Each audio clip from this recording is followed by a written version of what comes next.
What the heck is Kamala Harris talking about?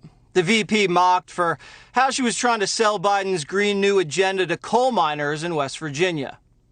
When you talk to him about climate change, the first thing that he talks about is job creation. For example, all of those skilled workers who are in the coal industry and transferring those skills to what we need to do in terms of dealing with reclaiming abandoned landmines, what we need to do around plugging leaks from oil and gas wells, and transferring those important skills to the work that has yet to be done that needs to get done. Landmines? So, Dana, you brought this up yesterday on the show. You have a San Francisco liberal, maybe never even really been to a coal mine in her life.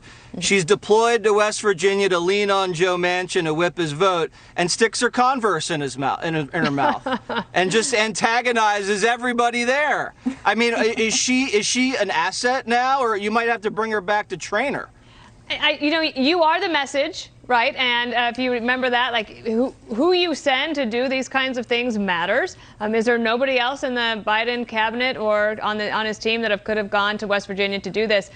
Look, I can forgive a verbal gaffe, indeed, but one of the problems is if you send somebody in and they're not authentic, then you end up basically saying that you're going to leave your dangerous job and then you're going to go recover explosive devices in minefields.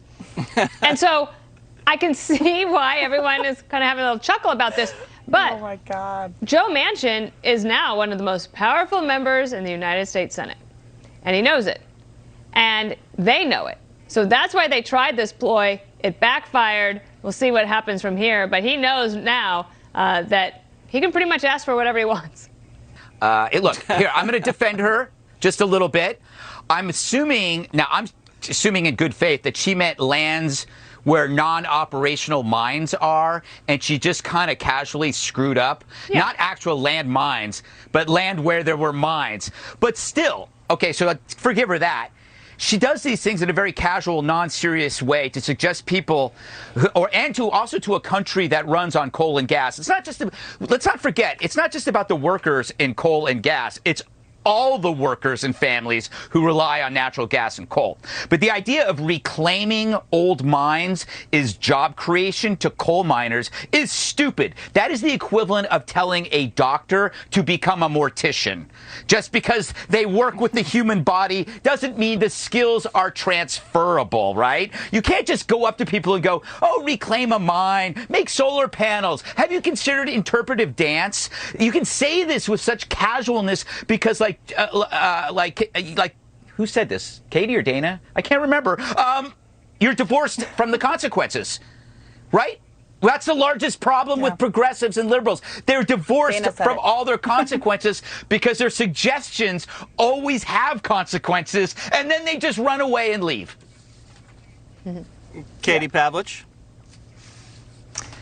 Well, yeah, Greg's right. I mean, when you say just transfer your skills over to building solar panels, you're implying that the skill set is like not hard and doesn't require any kind of thought process, and that you're basically a robot who works in a coal mine. And that's not true.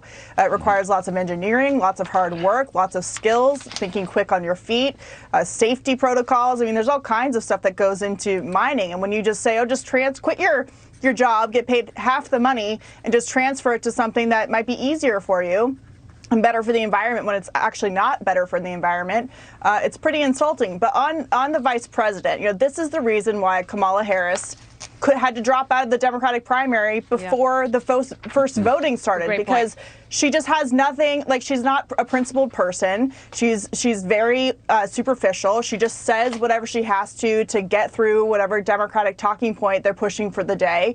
And they tried it in West Virginia, and they sent a very out-of-touch person to do it, and it completely fell flat. And it's a perfect example of why she's the vice presidential pick and the vice president now, versus being able to even make it through the first round of primaries earlier last year.